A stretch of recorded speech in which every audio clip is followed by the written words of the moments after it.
Hi అండి, అందరికీ తెలుసు కదా మేము తిరుపతి వెళ్తున్నాం ట్రిప్. సో బాబుకి కుక్ చేయడానికి కావాల్సిన సామాన్లు కట్లరీ నేను ఏమేమి తీసుకెళ్తున్నాను ఒకసారి చూపించేస్తాను రండి. అన్నిటికంటే మోస్ట్ ఇంపార్టెంట్ అయితే కెటిల్ అండి. ఇది కెటిల్ మేము అమెజాన్లో తీసుకున్నాము ఒక 3 days బ్యాక్. మాకు డెలివరీ అయిందనమాట. సంథింగ్ ఒక 600 చేంజ్ ఎంతో పడింది. సో కెటిల్ పెడుతున్నాను.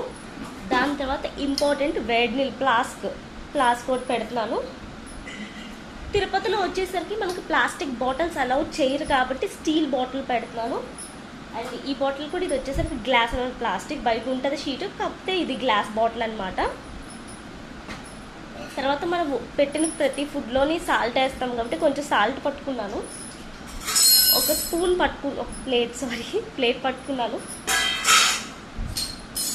తర్వాత కొన్ని స్పూన్స్ అండ్ ఏదైనా ఫ్రూట్స్ కావాలంటే కట్ చేసి ఇవ్వడానికి ఒక నైఫ్. అండ్ నేను చెప్తాను కదా అన్నీ కూడా ప్రీ ఫుడ్స్ అని చెప్పి. సో జస్ట్ హాట్ వాటర్ వేసి వెంటనే అయిపోయేటట్టు స్టీల్ బాక్సెస్ పట్టుకున్నాను. మనకి ఏం కావాలంటే ఫుడ్ ఇందులో వేసి హాట్ వాటర్ వేసుకుంటే నీట్గా ఫాస్ట్గా అయిపోద్ది అనమాట. అండ్ గ్లాస్, కెటిల్ క్లీన్ చేసుకోవడానికి చిన్న స్క్రబ్, అండ్ ఇవన్నమాట. లోపల ఏదైనా లైక్ కెటిల్ కదా హీట్ ఉంటుంది కదా, సో కలపడానికి ఇవి తీసుకున్నాను. మ్యాష్ చేయడానికి ఇది తీసుకున్నాను. అండ్ ఫైనల్లీ ఒక 2-3 cups తీసుకున్నాను అనమాట పెట్టడానికి. సో ఇవేనండి నేను తీసుకెళ్తున్న కట్లేదు.